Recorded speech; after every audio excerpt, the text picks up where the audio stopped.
Hey everyone, welcome to Ask Concussion Doc, episode number 41. This episode here, we're going to talk about the new concussion guidelines that came out across Canada. That was 2 weeks ago, a week ago. They came out from the Canadian Olympic and Paralympic Sport Institute. Those bodies govern obviously the Canadian Olympic and Paralympic sports, as well as the National Development Athletes, which is the next gen, as well as provincial sport organizations for these types of sports. And these guidelines were very, very well done. They were actually created in August of 2018 is when they were finalized, and so it's been a while since then. So they kind of acknowledged that, and they acknowledged also that the research is evolving and changing, and so they're actually going to seek to update these guidelines on a yearly basis as new evidence comes out, which I think is a tremendous it's a tremendous task, but it's also great that they're willing to take that on, because this stuff does change quite rapidly. So who are these guidelines for? These guidelines are for national sport organizations, national development athletes, and also provincial sport organizations. The evidence recommendations of the guidelines are broken down into recommendations or suggestions. Recommendations are high-level evidence, level 1 to 3. And suggestions are either there's limited evidence to support that, or the evidence that does exist is of lower quality, and that's level 4 or 5 evidence. So their disclaimer, as I mentioned, these guidelines are current as of August 2018. The Canadian Olympic Paralympic Sport Institute Network concussion guidelines will be reviewed annually and updated with any new medical and scientific advances. In the concussion definition, so I'm going to break it down by sections. The sections are: number 1 is concussion definition. Number 2 is sport concussion policy, protocol, and education. Number 3 is preseason clinical assessment, which is their healthy, uninjured baseline tests. 4 is concussion recognition and removal from sport participation for medical evaluation. Number 5 is acute sport concussion assessment and management, which includes sideline assessment as well as clinic assessment. And then there's a section on management, which is kind of the return to sport process. They have a full section on return to sport, persistent symptoms, and that is it. So I'm going to start here in the concussion definition section.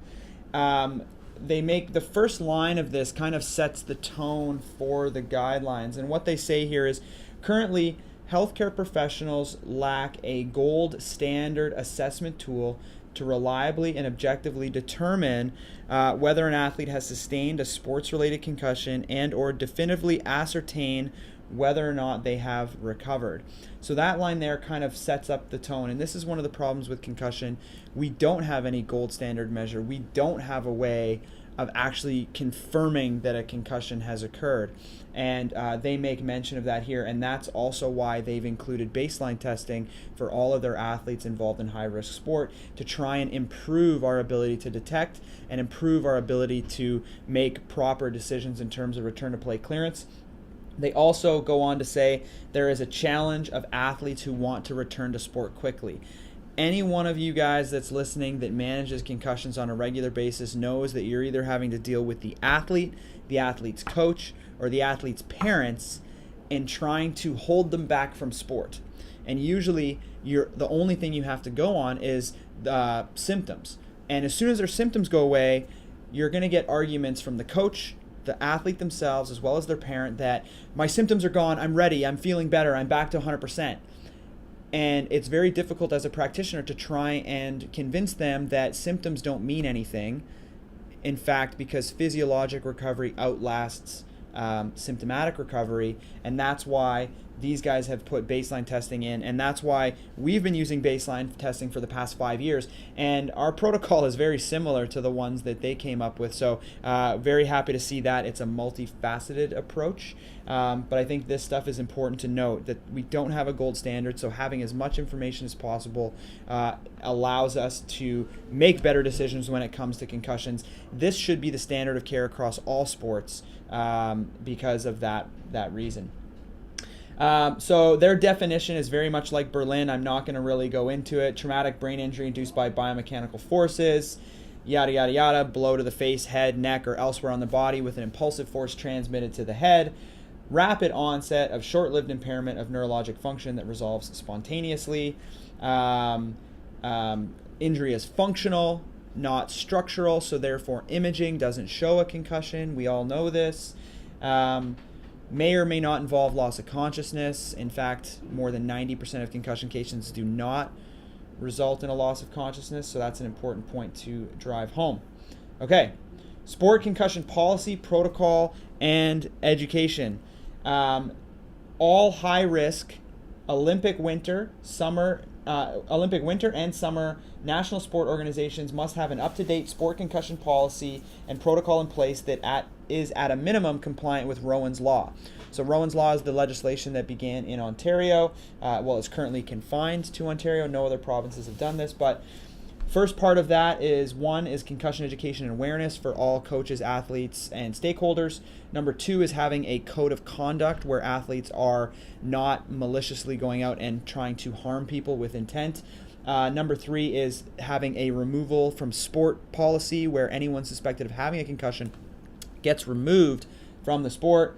And number four, having a return to sport policy, whether that be a signed letter from a healthcare practitioner or whether or not that be return to play steps and stages and baselines and whatever else, that's up to the organization themselves. However, there are obviously some suggestions within this document.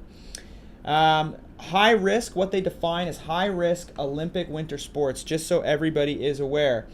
High risk Olympic winter sports include alpine skiing, freestyle skiing, ski jumping, snowboarding, speed skating, both short and long track, figure skating, ice hockey, bobsleigh, skeleton, and luge.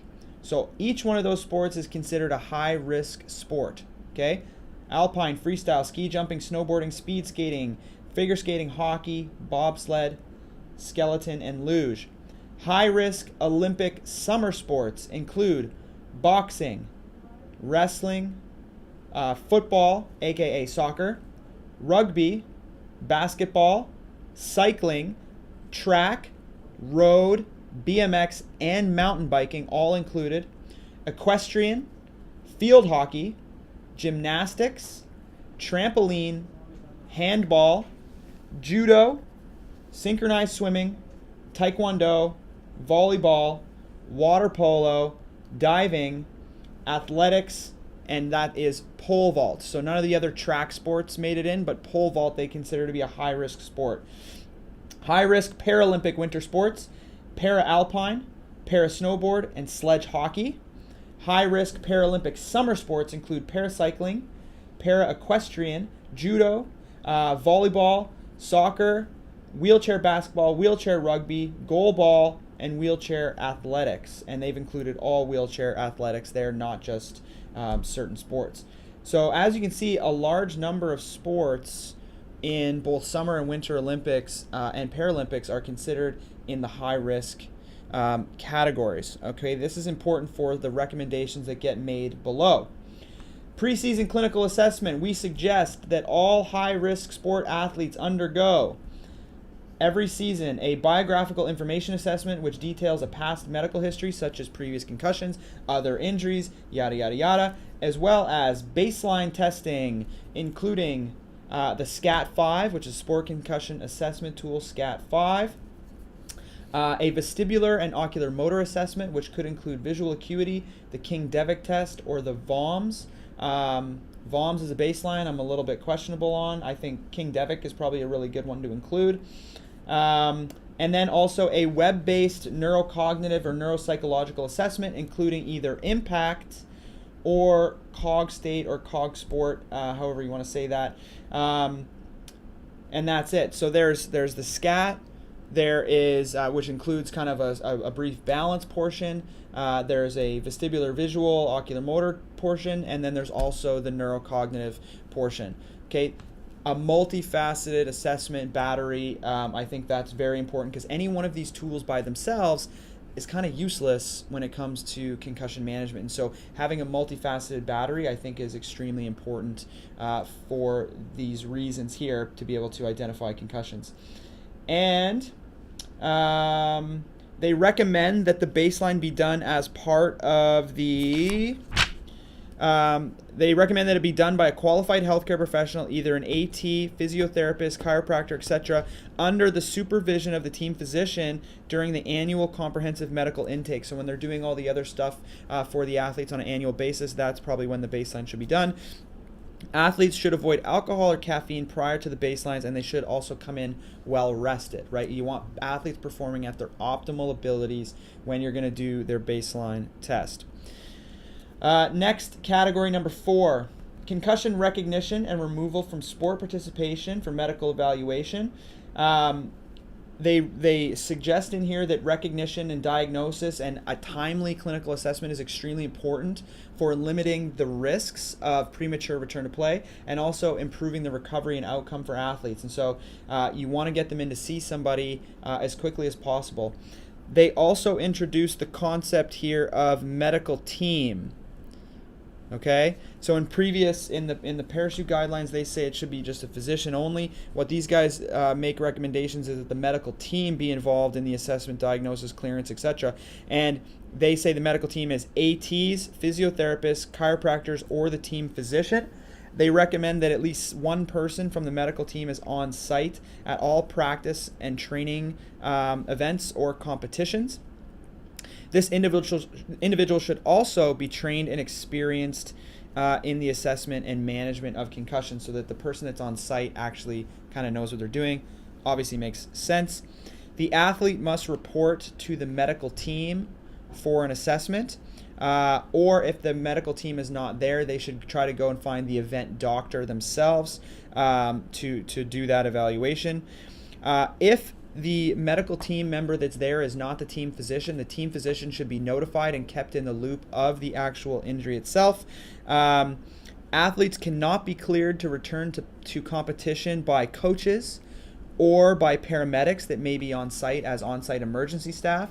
They can, however, be cleared by any member of the medical team. So whether or not that be an AT, physiotherapist, chiropractor, or the team physician themselves, based on their sideline evaluation. If they determine that based on their SCAT-5 and their clinical assessment that the athlete does not have a concussion, they can return to competition. But a coach can't make that call, a paramedic can't make that call, but the medical team members can. And then they recommend to follow the Berlin Consensus, the international consensus statement for all of the concussion management things. Interesting, they don't recommend that you follow the Canadian concussion guidelines. They recommend that you follow the Berlin consensus statement. So that was just kind of an interesting point that was thrown in there. Next up, acute sport concussion assessment and management. This is now into the clinical assessment. The clinical assessment, if you are going to a clinic, they say that it should be the team physician if possible. If not, you can see another physician or healthcare practitioner with training in concussion. Includes all of the typical things you'd normally expect from a concussion: thorough assessment of mental status, clinical history. You can have formal evaluations of the ocular motor system and by an optometrist, vestibular physio if necessary, if there's obviously a lot of balance impairments, and also web-based cognitive and neuropsychological testing should only be administered after the symptoms have gone away. So a lot of times people are using this as a diagnostic tool. It can be in areas where there's confusion. This is how we've used it forever as well, is that you don't need to put somebody through an impact test in order to make a diagnosis. If the diagnosis is kind of unclear and you're not sure, well, then it can be very helpful for you. But the purpose of it is more on the clearance side. When you're using it, once the symptoms have gone away, well, then you're going back through all your SCAT, you're going through your King-Devick testing, you're going through your impact testing, and you're trying to see if there's any discrepancies there. And so you're using symptoms to guide management until there's no more symptoms, and then you're using your functional measures. This is the important part about having a baseline test, is because, as we mentioned earlier, the symptoms go away far before the functional deficits go away. And we have to have those pre-injury measurements in order to know what those functional deficits actually are. Otherwise, we're kind of shooting blind. And so this is what they say: web-based should be administered when the athlete is free of their concussion-related symptoms, should be interpreted by a neuropsychologist if possible. Neuropsychologists are not necessarily readily available all the time, but if you do have access to one and you are lucky enough to do that, then it should be interpreted by that neuropsychologist. Other healthcare professionals can be trained to administer and interpret these tests, and so if that's what you have access to, then that's how you would do it. Management. So if a concussion is formally diagnosed, they recommend that 24 to 48 hours of kind of symptom-limited rest, just to allow symptoms to reduce, allow the athlete to feel a little bit more comfortable. No resistance training, no weightlifting, but you can start doing some light physical activity. No excessive mental tasks, including driving, studying, reading, social media, yada, yada, yada. Try to stay within a quiet environment, minimize exposure to visual and auditory stimulation, removal from potential stressful situations such as media attention or having to do interviews. Obviously, you just want to kind of remove them from that. They also suggest to avoid alcohol or recreational drug use, maintain fluid intake, regular meals and snacking, a well-balanced diet, which is extremely important for concussion recovery. And they also say to avoid any sleeping pills, avoid any anti-inflammatory medication, narcotics, or other analgesics within that first 24 to 48 hour period, because that can mask the signs of a worsening condition. So those should be avoided in those early stages. If you wanted to do them after, that would be under the advice of your team physician. After that first 24 to 48 hours, then you're getting gradually more back into activity. All of this stuff is pretty much based on Berlin. They actually recommend to initiate rehab quite early on if there's any type of cervical component or vestibular ocular motor component that might be there. So an earlier onset of rehab in this particular guideline than what we saw in kind of the Berlin consensus. So I think that's pretty interesting there. People valuing the early activation of rehab. Recommended that athletes progress through a graduated exertional strategy in accordance with the Berlin, and what Berlin kind of goes with is similar to the Buffalo protocol, where you have that graduated treadmill test. Important that youth athletes get back to return to learn and school, but prior to returning to sport, which also that's something that we completely agree with. When the athlete has been determined by the medical team to be free of concussion-related symptoms at rest and with exertion, we suggest that he or she repeat their baseline testing measures for their post-injury evaluation. Although neuropsychological test data are useful in assessing the neurocognitive sequelae of concussion, they should not be used in isolation to make the diagnosis of concussion or as the sole determinant for return to high-risk training or sport. A lot of you practitioners out there are simply relying on your impact test to make all your decisions. Although that's a valuable component, there needs to be more included, right? You need to have a more robust battery for it to be of any value when doing this. Return to sport. Here's kind of what their guidelines are, is that, well, here's what they say first, is recent evidence has demonstrated that the window for physiologic recovery typically outlasts symptom recovery. There's also evidence suggesting that the risk of musculoskeletal injury is significantly higher for athletes that have sustained a sports-related concussion in the subsequent 3 to 6 to 12 months following their concussion. One hypothesis to explain this finding is that athletes may be returning to unrestricted competition prematurely before they have physiologically recovered from their concussive injury. Therefore, what they recommend for athletes returning to competition is that they have all of their post-concussion clinical assessments are within baseline levels in all testing domains. The risks associated with high-risk return to sport are discussed with the athlete with prevention and risk reduction strategies. As an additional measure of the informed consent process, the athlete will then sign an informed consent letter acknowledging that they were explained the risks of returning to sport, their questions, if any, were answered, and they're willing to accept the risk upon return to high-risk training and sport. So this is something that's interesting and it's new, but they're actually getting athletes to sign off on their return to play letter, acknowledging that they understand that there's inherent risks in doing so, which I think that's that's a nice little CYA message that's in there.